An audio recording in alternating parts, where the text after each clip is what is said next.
क्या हो रहा था? एक्सरसाइज, अच्छा एक्सरसाइज हो रहा था 4.3, है ना? क्या हो रहा था? 4.3 का जो है ना हम लोग 3 नंबर क्वेश्चन तक सॉल्व कर चुके थे। नेक्स्ट क्वेश्चन है 4 नंबर, बहुत ही इजी है, आप समझना। क्या बोला है? बोला है क्या कि एक नगर में, ठीक है, कोई नगर शहर है, कोई सिटी है, या फिर आप लोग मान के चलो कहीं भी हो, वहाँ से जब टैक्सी का भाड़ा करते हो, टोटो का भाड़ा करते हो ना, तो आपको मतलब बोल देता है, जैसे आप बोलोगे कि यहाँ से हमको वहाँ तक जाना है, इतना किलोमीटर दूरी है तो इतना भाड़ा लगेगा, ठीक है। तो वो टोटो वाला जो है ना कंडीशन दिया है कि अगर वो पहले किलोमीटर जाता है ना तो उसका जो है ना भाड़ा है 8 रुपया। पहले किलोमीटर का जो है ना भाड़ा दिया हुआ है 8 रुपया लगता है। उसके बाद जो अगर दूसरा मतलब उसके बाद जो प्रति किलोमीटर जो किराया लगेगा उसका लगेगा कितना? 5 रुपया के रेट से। तो फिर बोला यदि तय की गई दूरी जो है ना x किलोमीटर हो और कुल किराया y रुपया हो तो इसका एक रैखिक समीकरण बनाओ और इसको क्या करो, एक आरेख बनाओ। तो बच्चों बहुत ही इजी है, इसको आप लोग अच्छे से समझना। देखो क्वेश्चन में जो दिया है ना, पहले सबसे पहले हम उसको लिखेंगे। क्वेश्चन में दिया है, क्या दिया है लिखेंगे यहाँ, दिया है पहले किलोमीटर के लिए टैक्सी का किराया, टैक्सी का क्या बच्चों, किराया बोलो या फिर भाड़ा बोलो, सेम होता है। चाहे आप किराया बोलो या फिर भाड़ा बोलो, सेम होता है। किराया जो है ना कितना रुपया है बच्चों? 8 रुपया। कितने रुपीस है? 8 रुपीस।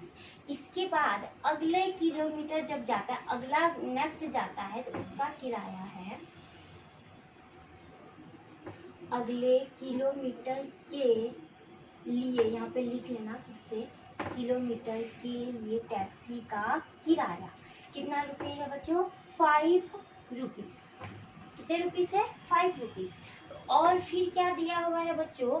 दिया हुआ है कि कुल दूरी, यहाँ या फिर लिखेंगे यहाँ पे कुल दूरी बच्चों, दिया हुआ है आपका कुल दूरी जो है ना x किलोमीटर। ये आपके बुक में ये सारी चीज दिया है। तो बच्चों और फिर दिया हुआ है कि कुल किराया जो है ना कितना रुपया है बच्चों? y rupees. ये आपका क्वेश्चन में दिया हुआ है। अब आप लोग समझना कि दूरी मेरा जो है ना टोटल है x किलोमीटर। अब जब 1 किलोमीटर या फिर पहला किलोमीटर जब चला, यानी 1 किलोमीटर जब चला ना बच्चों, तो अगला दूरी उसके लिए तो जो है इसमें माइनस कर देंगे तो अगला दूरी यानी शेष दूरी निकल जाएगा। यहाँ पे हम लिख सकते हैं शेष दूरी या फिर अगला दूरी इज इक्वल टू क्या हो जाएगा? कुल में जब पहले किलोमीटर को घटा देंगे तो जो किलोमीटर बचा मेरा अगला दूरी होगा कि नहीं, है ना? यानी जो शेष बचा या जो अगला दूरी जो मतलब तय करेगा वो तो शेष ही दूरी हुआ ना। कितना टोटल में जब हम एक पहले किलोमीटर को घटा देंगे तो जो बचेगा हमारा वो क्या निकल जाएगा? अगला दूरी या फिर शेष दूरी। अब देखो हम लोग क्या करेंगे, देखो अब हम लोग लिखेंगे कि कुल मतलब दिया गया जो उसको टोटल पैसा कितना दिया हुआ है वो अब हम लोग लिखेंगे। दिया हुआ है कि समीकरण बनाना है। क्या बनाना है बच्चों? समीकरण। तो लिखेंगे कुल भाड़ा या फिर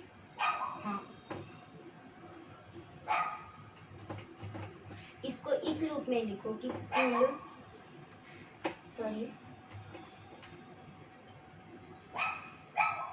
कुल किराया को समीकरण में लिखो। यहाँ पे ये जो देखो बच्चों, प्रथम किलोमीटर पहले किलोमीटर का किराया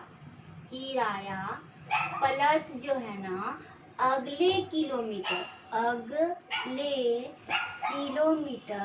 का जो है ना किराया जितना दिया वही क्या कहलाएगा बच्चों? कुल किराया या अच्छे से इस पॉइंट को समझना, आपको समझने के लिए मैंने इसको लैंग्वेज में लिखा है ताकि आप जो है ना समझ जाओ। देखो, हमको समीकरण लिखने बोला गया है। क्या लिखने गया बोला गया है? समीकरण। तो हम समीकरण से पहले एक लैंग्वेज लिखे ताकि आपको जो है ना इजीली समझ में आ जाए। बच्चों, पहले किलोमीटर का जो टोटल किराया उसने कितना दिया होगा? वो 8 दिया। कितना दिया बच्चों? 8 दिया, और जिसमें दूरी जो है ना 1 किलोमीटर था, यानी यहाँ पे 8 रुपया दिया, तो दूरी कितना था बच्चों? 1 किलोमीटर था। ओके, यहाँ आपको समझ में आ रही है? इसके बाद जो है ना उसने और ऐड किया, अगला जो दिया भाड़ा उसने, है ना, तो अगला भाड़ा जो है ना वो कितना दिया? 5 रुपीज के रेट से दिया। लेकिन कितना दूरी तय किया था उसने? x माइनस 1 किलोमीटर दूरी तय किया, तो उसने टोटल क्या रुपया दिया बच्चों? y रुपया दिया। ये कंडीशन आपको दिया हुआ है क्वेश्चन में, ठीक है। अब देखो, ये दोनों को मल्टीप्लाई करेंगे ना बच्चों, तो क्या हो जाएगा आप बताओ? ये दोनों को जब मल्टीप्लाई करेंगे तो 8 हो जाएगा। इसके बाद प्लस, इसको कैसे मल्टीप्लाई करेंगे? पहले ये दोनों को करेंगे, है ना। तो ये दोनों को मल्टीप्लाई करेंगे तो 5 इंटू एक्स कितना हो जाएगा? 5x। इसके बाद ये माइनस में है, ये प्लस में है, तो प्लस और माइनस क्या हो जाएगा बच्चों? माइनस। अब 5 इंटू 1 करेंगे। 5 इंटू 1 कितना होता है? 5 होता है। इज इक्वल टू टोटल यानी y। ओके, अब देखो ये है ना, ये दोनों एक जात का है। क्या जात का है? ये अचर है, और ये क्या है बच्चों? चर है। तो अचर को अचर के साथ सॉल्व किया जाता है। तो ये प्लस में है, ये माइनस में है, तो यानी प्लस माइनस माइनस का काम होगा। 8 में 5 जाएगा तो कितना हो जाएगा? सबसे पहले चर वाले को लिखेंगे, तो ये लिख देंगे हम 5x। ओके, अब जब ये दोनों को हम घटाएंगे बच्चों तो कितना हो जाएगा? कितना हो जाएगा? जल्दी से बोलो। प्लस क्या हो जाएगा? 3 इज इक्वल टू कितना हो जाएगा बच्चों? y। ओके, अब देखो इसको इधर लाया जाता है, इसको उधर ले जाया जाता है, तो हमारा हो जाएगा 5x। ये प्लस में है बच्चों, y हमारा क्या है? प्लस में। इधर लाएंगे तो क्या हो जाएगा? माइनस में हो जाएगा। और इसको इधर ले जाएंगे तो किस में बदल जाएगा? -3 में। ये भी हमारा आंसर हो सकता है। ओके, ये हमारा एक आंसर हो सकता है। यहाँ भी हम आंसर को स्टॉप कर सकते हैं, या फिर हमारा आंसर क्या हो सकता है? 5x minus Y. अब देखो, जब इसको इधर ले आएंगे बच्चों, पर -3 को जब इधर लाएंगे तो हमारा क्या आंसर हो जाएगा? +3 इक्वल टू, इधर में कुछ नहीं बचा तो क्या बचा बच्चों? क्या बचा? a बचा। क्या बचा? 0 बचा। सॉरी, क्या बचा? 0। अब देखो यहाँ पे इसका फॉर्मूला होता है बच्चों समीकरण।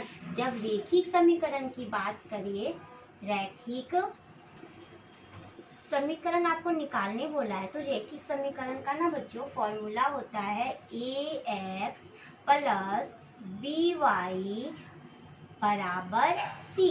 या तो आप इस रूप में लिखो, इस रूप में, इस टाइप से लिखो, या फिर आप लिख सकते हो ax plus by plus c is equal to 0। यहाँ प्लस माइनस आपके क्वेश्चन के अकॉर्डिंग, सॉल्व करने के अकॉर्डिंग चेंज हो जाएगा, तो जरूरी नहीं है कि ये प्लस में ही। समझ में आई? उधर से इधर लाए तो माइनस हो रहा है, बट आपको ये सॉल्व करने के अकॉर्डिंग पता चलेगा, ठीक है। तो इस टाइप से जो है ना हमारा रैखिक समीकरण बनता है, और ये जो है ना रैखिक समीकरण हमारी आ गई, तो ये भी आंसर हो सकता है। अब देखो बच्चों, बोर्ड एग्जाम में हो सके आपके पास ये ऑप्शन ना हो, तो अगर आपको ऑप्शन में ये दिखे तो इसको भी हम टिक मारेंगे। अगर ऑप्शन में ये नहीं है तो हम क्या को ऑप्शन में टिक मारेंगे? इसको मारेंगे। तो आप अपने ऑप्शन के अकॉर्डिंग सॉल्व कर लेना। ये भी हमारा आंसर सही है, और हमारा ये भी आंसर क्या है बच्चों? सही है। ओके, आई आपको ये समझ में? तो बहुत ही ईजी था, बस आपका लैंग्वेज प्रॉब्लम था। तो अगर आपको समझ में आई हो और वीडियो पर मतलब आपके लिए यूजफुल हो तो प्लीज़ वीडियो को लाइक कर देना, और अगर आप चैनल पे नए हो तो चैनल को सब्सक्राइब कर देना, और ज़्यादा से ज़्यादा शेयर करना।